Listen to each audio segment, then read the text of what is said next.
These are the images of William Ruto, Raila Odinga, and Homabay Governor Gladys Wanga alongside other political leaders, embracing each other like they have just enjoyed several liters of busa behind the village.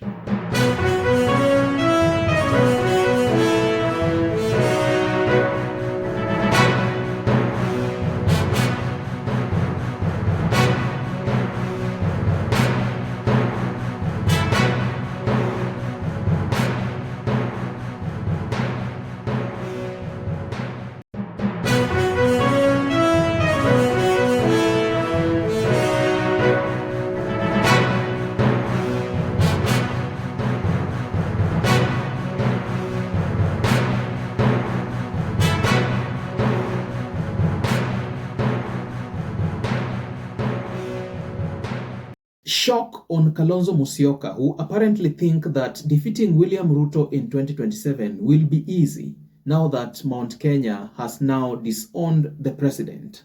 The same William Ruto just a few days ago was received like a deputy god in Homabay Raila Odinga Stadium. Here's the tape.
Now in this video, I want us to look into why Kalonzo Musyoka is in tears about this new development and what it means for William Samoei Arap Ruto's political future, especially in relation to 2027 presidential elections. And without wasting time, let's get after it.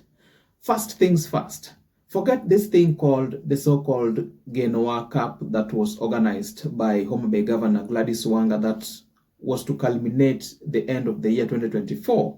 William Ruto went to Homabay County for the specific reason that he went to demonstrate that Raila Odinga has actually handed over the Homabay region voting bloc, actually the Homabay County voting bloc, to the UDA fraternity, or rather to the UDA camp.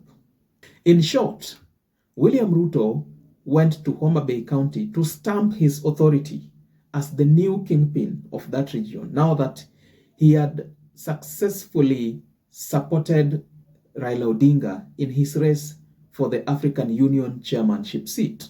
In the speech that the president delivered within the Raila Odinga Stadium, the president keeps on reminding the people of Homabay that he has been to that place several times. He keeps reminding them that unlike Kalonzo Musyoka, who is hardly seen on that region, in fact, I don't remember the last time Kalonzo Musyoka went to Homabay County, leave alone Homabay town.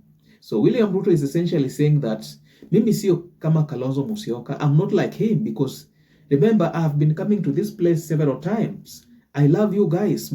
In fact, I have done all in my power to ensure that Raila Odinga is successful and is better placed to contest for the African Union chairmanship seat. Basi, mimi nimefurahi sana kufika Homabay siku ya leo nikiandamana na baba na hawa viongozi wengine. Sisi wote ni wageni wa huyu mama Gladys Wanga ambaye ni gavana wenu wa hapa Homabay. Hii Homabay ni county imebarikiwa sana. Mimi nimekuja hapa mara nyingi Si ni kweli? Hata kabla sijakuwa sworn in nilikuja hapa Homabay. Si ndio? Mnakumbuka nilikuja nikalala hapa nikiomba kura. Lakini nyinyi mlinipimia kura nyinyi. Hapana sana. Lakini kwa sababu mlimpatia baba. Si ndio? Si mlimpatia baba. Na sasa baba na mimi si tuko pamoja. Vile baba amesema tuweze kujenga stadia ambayo hawa vijana wanaweza kutumia. One thing that President William Ruto is very good at is playing around with the psychology of the people of the Lake region. Remember, he knows very well that the people of the Lake region, the people from Homabay, Kisumu, Migori, Siaya, and all other areas within the Nyanza region, he knows very well that these people are fond of worshipping Raila Odinga like a mini god.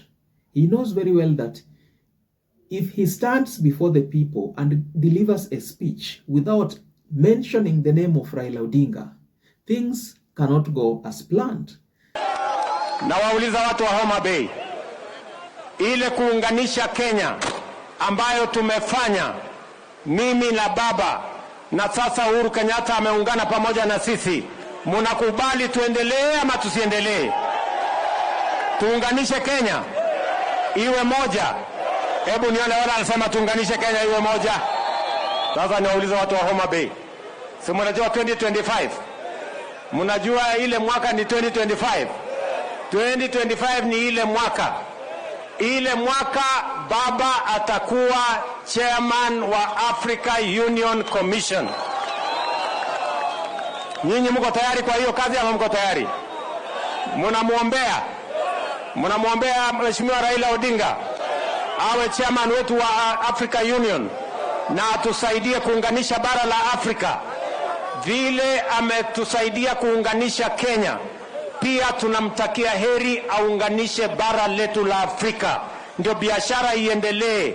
And as usual, William Ruto had to give out money. In fact, he gave out 2 million shillings to war the electorate, to make, in other words, to make the people love him more. In fact, he is simply trying to buy the voters. Na mimi nataka niwapongeze vijana wa hapa. Nimeona mmecheza vizuri. Na huyu Gladys ameniambia ya kwamba kulikuwa na teams 66 ambazo zilikuwa hapa katika finali. Huyu mama amepanga vizuri. Amepanga mambo mazuri, amepanga trophy, amepanga pesa, lakini kwa sababu mimi nimefika area. Ndio. Sawa. Sasa nitamuongezea huyu mama shilingi 2 milioni aweze, ili kila team ambayo imecheza hapa, the 66 of them, wapate pesa kidogo ya kurudi nayo nyumbani. Now, by this, he is clearly sending a message to Kalonzo Musyoka that in running for the top office in the land, in contesting for the highest office in the land, you need to have money. And William Ruto is well aware that Kalonzo Musyoka does not have sufficient resources to run for president. And therefore, Ruto is essentially stamping his authority that I have the resources to run for this office. I had ensured that this guy is better placed to run for the AU seat. So all you can do now is simply to vote for me come 2027, because Kalonzo Musyoka, first of all, cannot come here and give you 2 million.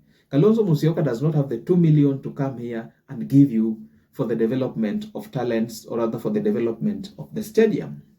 For this reason, Kalonzo Musyoka has to think twice. Now, my take is that Kalonzo Musyoka has got a lot of work to do. He's got to work twice as hard to ensure that these effects and influences of William Ruto are countered.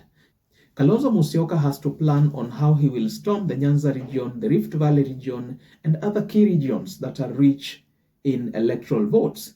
Now, Mount Kenya, the votes from Mount Kenya is not guaranteed. Remember the other day, Rigathi Gachagua said that wao hawana deni ya mtu. Maneno ya kulipa deni ndio Rigathi anasema iliweka Mount Kenya kwa shida. So Rigathi is essentially saying that they will not be compelled to be good to a politician just because that politician had been good to the mountain. So the votes of the mountain are not guaranteed. It's not guaranteed that Kalonzo Musyoka will garner those votes into his basket. More importantly, Kalonzo needs to mobilize a lot of funds. Technically speaking, it should be in terms of billions, because running for president is not something cheap. I'm not so sure where Kalonzo Musyoka will get all this money, but that's up to him. He has decided to run for president. It's ultimately his responsibility. Another thing is that Kalonzo Musyoka needs to attack President William Ruto head on. This thing of just hiding behind the likes of Rigathi and Eugene Wamalwa, this behavior should actually stop. Kalonzo Musyoka needs to be consistent, not making one appearance and later on disappearing for several days. He needs to be consistent and courageous. Consistency and courage is paramount in the upcoming contest of 2027. On the flip side, I won't be surprised if William Ruto deploys all the amenities, all the state machinery and everything within his power as commander-in-chief to ensure that all the efforts that Kalonzo Musyoka is making are frustrated. And by the way, the president is capable of doing this. I think he has shown the signs that he can actually do them. If abductions can occur under his tenure, the president who had promised that in his reign there will be no abductions, and we now see these things occurring, it now tells me quite clearly that Ruto is likely to do whatever can be done to ensure that the opposition is crushed. Now, at the end of the day, guys, this is just but my opinion. Do let me know your thoughts and opinions in the comment section below. Don't forget to like, subscribe, and hit the notification bell for more informative content such as this.